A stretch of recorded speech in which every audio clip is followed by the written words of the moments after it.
Welcome to Manager Tools. This week, Culture, Chapter 2, Core Behaviors, Part 1. The questions this cast answers are: what is culture? How can I create the right culture? What behaviors are recommended for a successful culture? We would love to come on site or virtually train your private client group if your team is looking for effective manager content and training. We do an on-site day or some virtual events for you that are inclusive of the one-on-ones, feedback, and delegation content. And we'd be happy to talk to you about training your private client group. If you're interested, you can email us at customerservice@manager-tools.com or on our website at manager-tools/for organizations. We have touched on this recently, and we're excited to continue it because it is something that's very near and dear to our hearts around culture, around behavior in organizations and professional life. And this is chapter 2 on this guidance. Today, we're focused on the fact that culture is behavior and nothing more. And what behaviors help managers create a successful culture? We touched on this, right? Because culture is one of the most talked about topics in management. Oh, absolutely. And people are asking us, how do we create a culture? How do we sustain it? What can managers and leaders do to improve culture in their organizations? And a lot of the stuff that's out there is wrong, as usual. Yeah. Usually that's where we step into the gap. We love to come around and say, oh, no, that's not how to do it. So also the stuff that's out there that's not helpful is written and then therefore served up to you verbally in language that makes it like difficult to understand and use. Not actionable. Right. It makes culture, a good culture, impossible to obtain in your organization. So we're here to help fix that problem. Exactly. What to actually do to build a good culture. So our outline for today. First off, we're going to start by discussing the fact that culture is behavior, then going over the 5 behaviors, followed by behaviors that create effective organizations. So we're going to start with, and Kate mentioned earlier in this cast that there is a previous cast on this topic. This one is chapter 2 in the set. But what we're going to do is start with a fundamental principle that's missing from all culture guidance we've ever experienced. I mean, again, we're here to fill the gap. That is, culture is nothing more than the sum total of all the behaviors of all of the people in your organization. That is what the people, what the members of, employees of, people working within your organization, what those people actually do, that's what the culture of your organization is. That is, if your organization says that it cares about employees, but then lays all the employees off via email, okay, well, caring about employees, you might say it, but dude, that ain't your culture, right? Or, I mean, we've heard this one before. Organizations say that in terms of their culture, one of the things that they value is timeliness. But then no one holds anyone accountable for showing up to meetings on time. Okay, well, you can say that timeliness is part of your culture, but it's clearly not part of your culture. And it would be easy. It would be easy for an organization or an individual to say, well, we do care about these things, right? We do actually care about employees. We do actually care about timeliness, whatever the item is. But they have to take a tough decision about the future of the company and the company's profitability. That is, you're missing an essential point about your culture. Caring isn't behavior about an employee. And what is a behavior is actually showing that you are the type of individual who engages in activities, layoffs, for example, that are done so in a caring and a kind and a respectful way. Feelings and values are not behavior. What's behavior is the outcome of it, what you actually do. That's the tricky part about the way most companies express culture when they talk about it, right? Yeah. They say, oh, our culture is one of caring. And they can't specify all the behaviors that they're asking their employees to engage in. So they say caring, and the expectation is that the behaviors people engage in would include the consideration of care. Except, again, the layoffs thing being that example of, oh, this doesn't demonstrate care. Right. When companies talk about culture, they express it in ideas, feelings, and values, and not in terms of these are the things that we're going to do. Yeah. Not lay people off via email. This is how to display that care. Right. Ask our peers how they are when we see them in the hallway.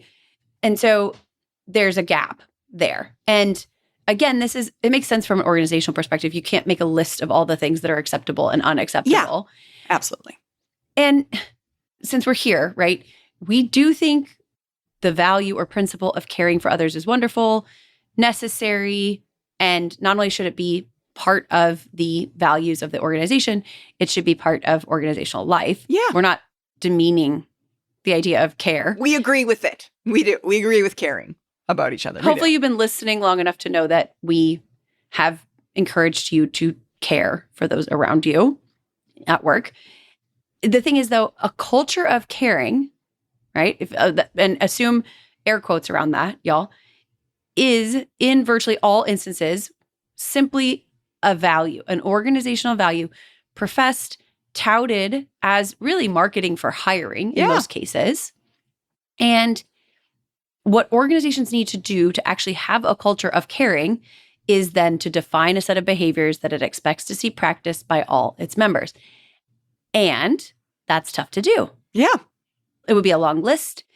And also, I would suggest that there's, again, that gap between HR, who are maybe involved in writing down the value system, and the people who are asked on a daily basis to behave in those ways. And so where HR's need for the value system is in hiring and marketing, the individual contributor and middle manager level is needing the behavioral guidance. And so there's a gap between like who needs it and why would create one versus the other. Yeah. I can see why it doesn't always get created, I suppose, is what I'm trying. Well, I don't that's know the why I'm hard defending. Well, it is. And I'm sitting here defending HR and organizations for not having done this, which is going to be interesting because we're going to ask y'all to do it here. We're essentially telling y'all that it's part of your responsibilities. So spoiler alert on that topic. Right. You're exactly right. And look, we talk about results and retention all of the time at Manager Tools. And what that means is, as an organization, sharing, having, communicating a value of performance. It's great. We love it. But a performance culture, it's not the culture of the company.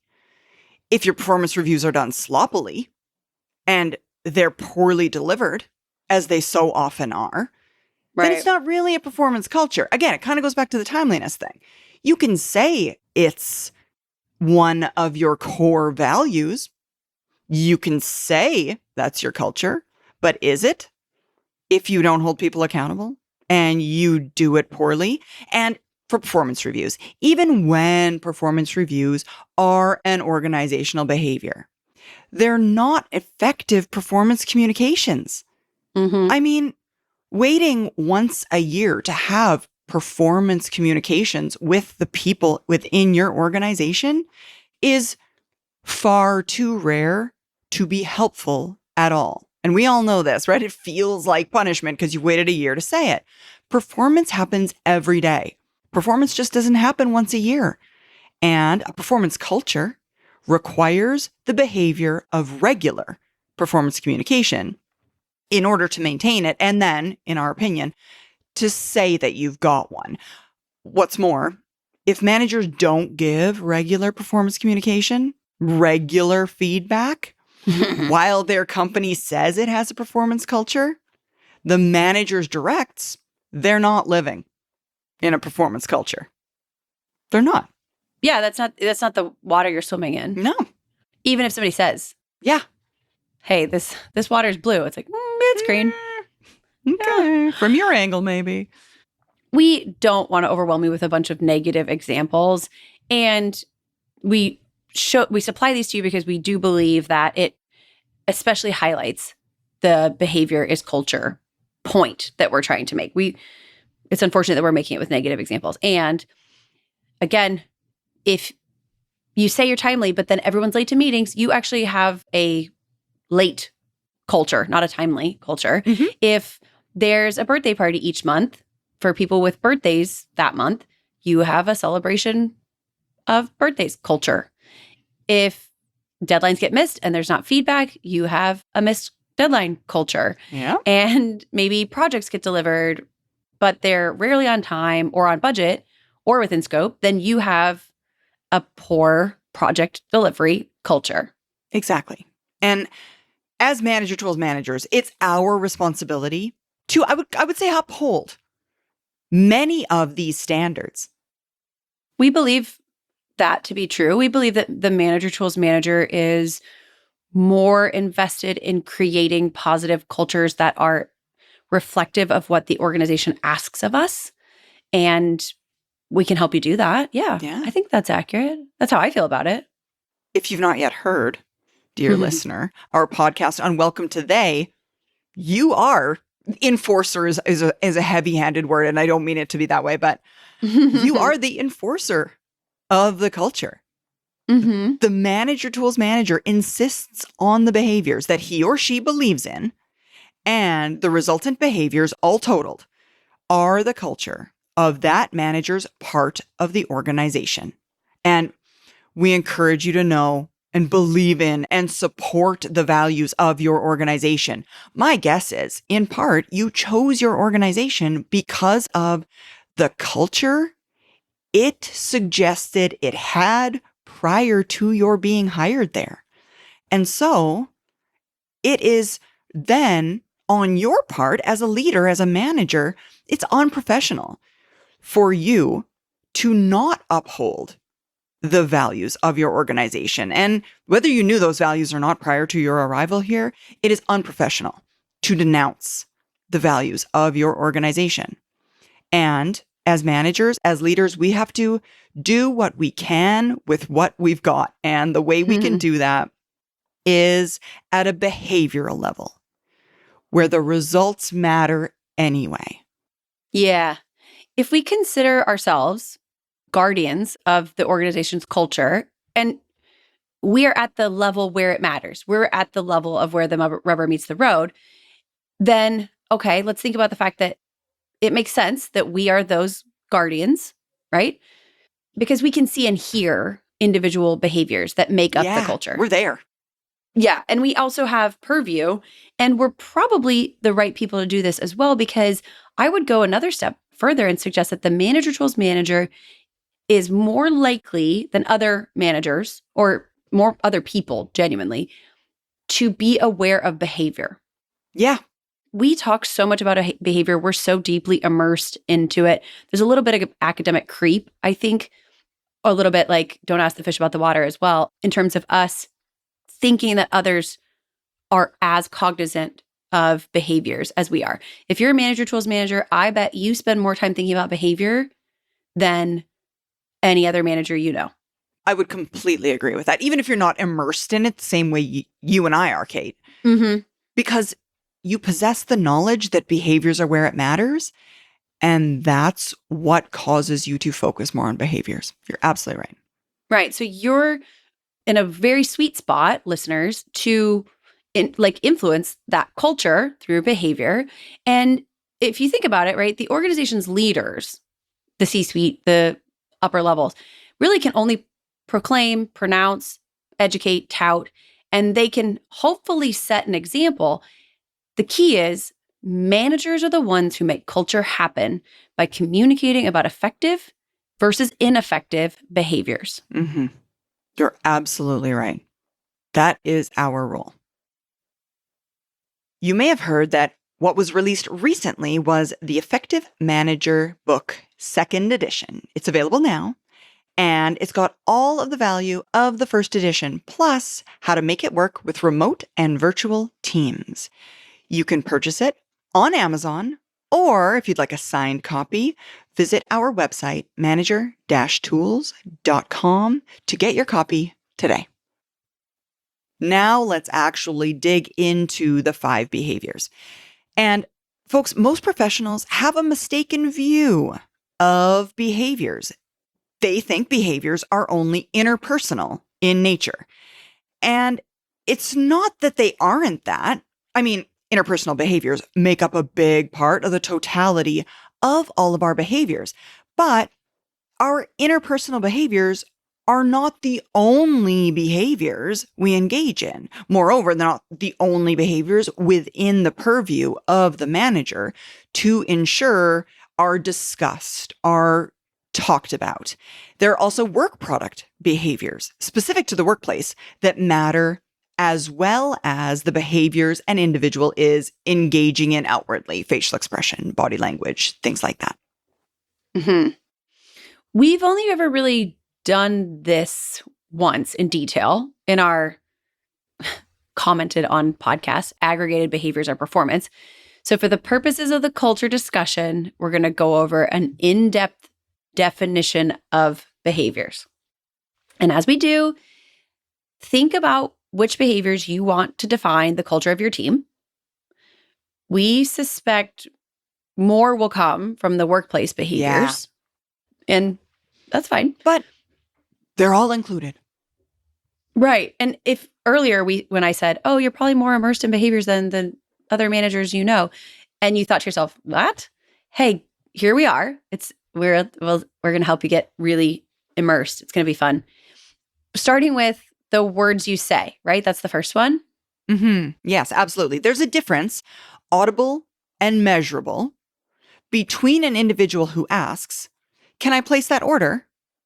And one who says, I hope you'll consider placing an order. Now, both mean well.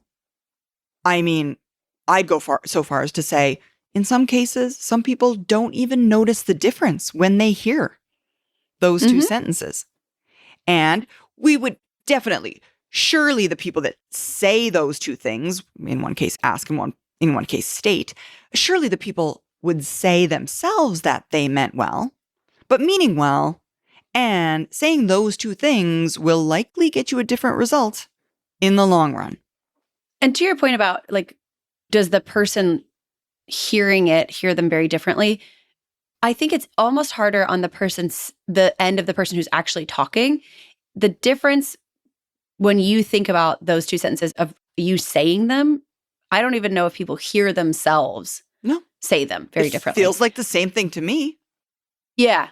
And the point here, y'all, is that the words you choose to say out loud to others are a choice, and different words produce different results. Your choice of words makes a difference in business results. Furthermore, certain words are known to produce distinctly better results in certain situations. The words you say matter. Absolutely. So, example, suppose you're a production floor worker and just had the machine shut down. And while diagnosing it, this production floor worker saw a completely stripped part that would require new ordering.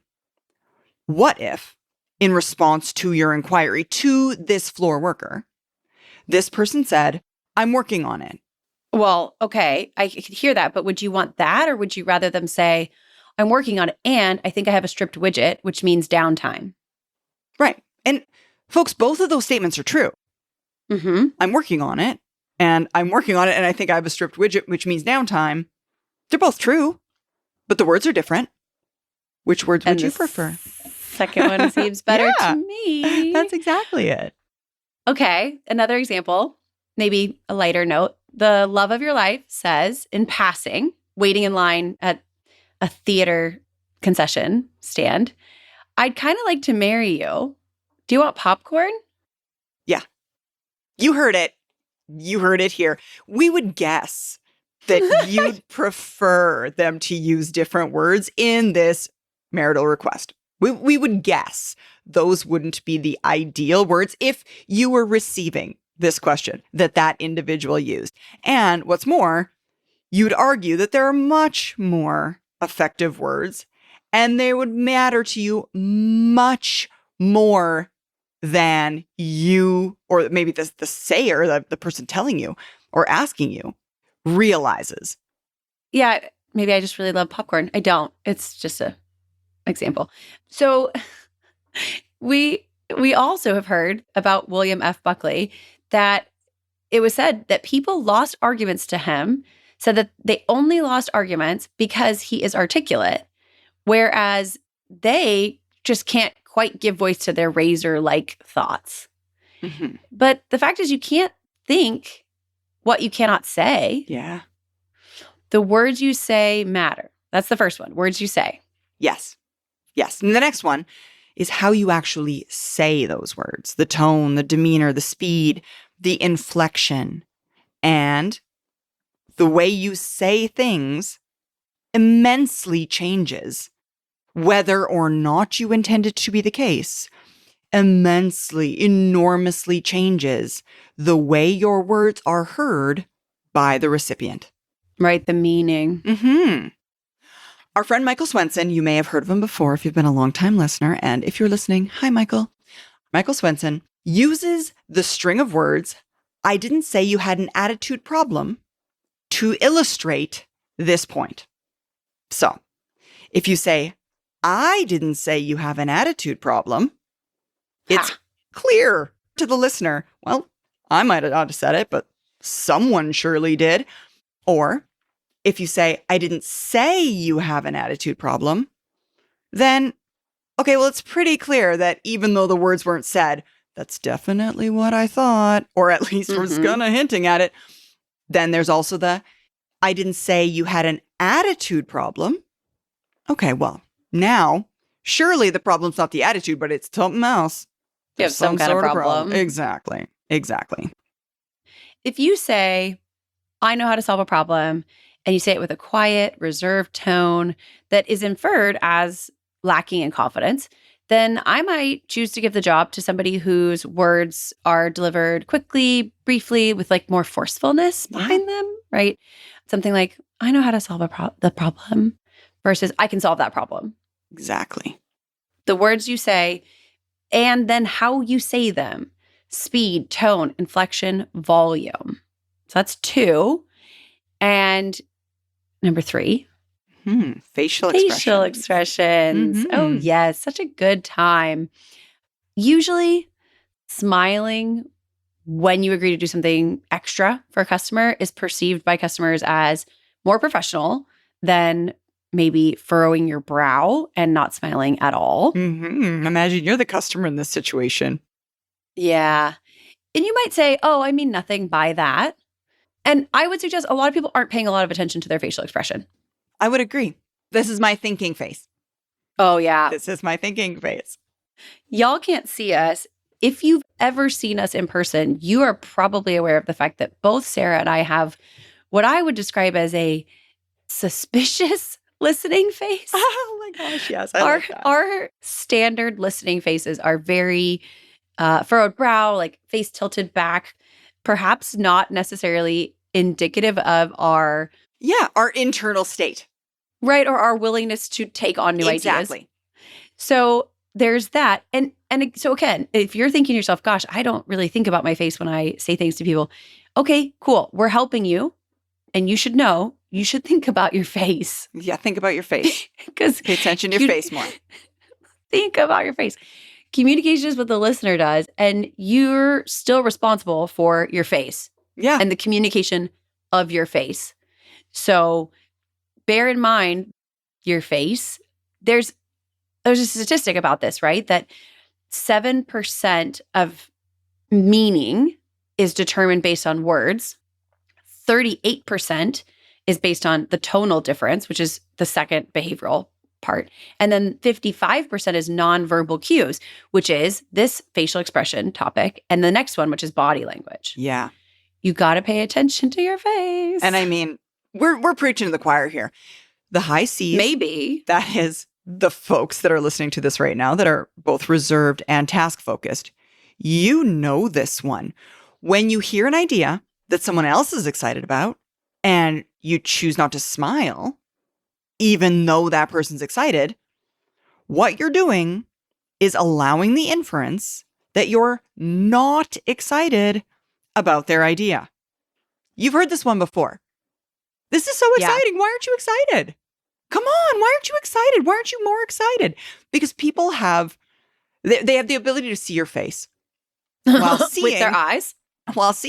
clearly that you don't look to them to be excited. Therefore, draw the conclusion you are not excited.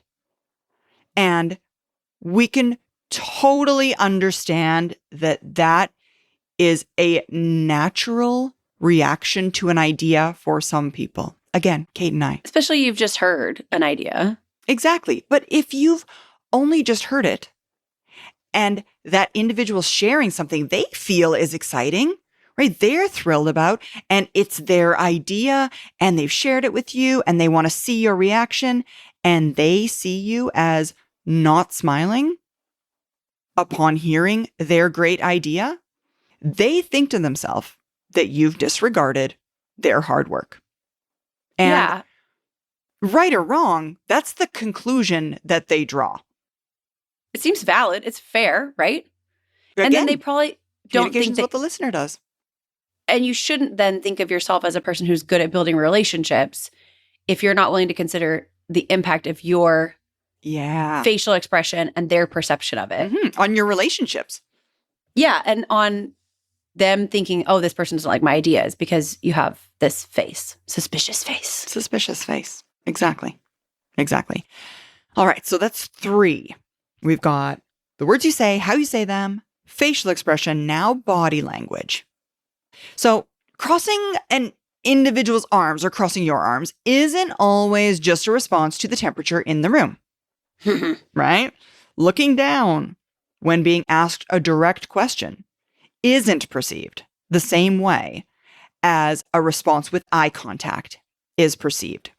Drumming your fingers on a conference room table may mean nothing at all, but it would be a fair inference to take away from one who has their arms crossed, one who's looking down and maybe is drumming their arms on the table, that individual is bored or impatient or disinterested or all of the above. Yeah, that's reasonable. And okay, suppose a direct ask about their status on the project says, pretty good, while smiling and nodding and looking right in your eyes. But a different direct says,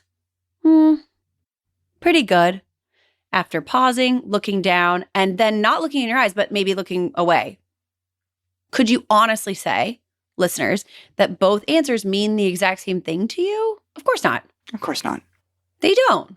Your level of confidence wildly changes based upon those pieces of body language which you're perceiving. You make inferences about whether or not things are truly pretty good. Yeah.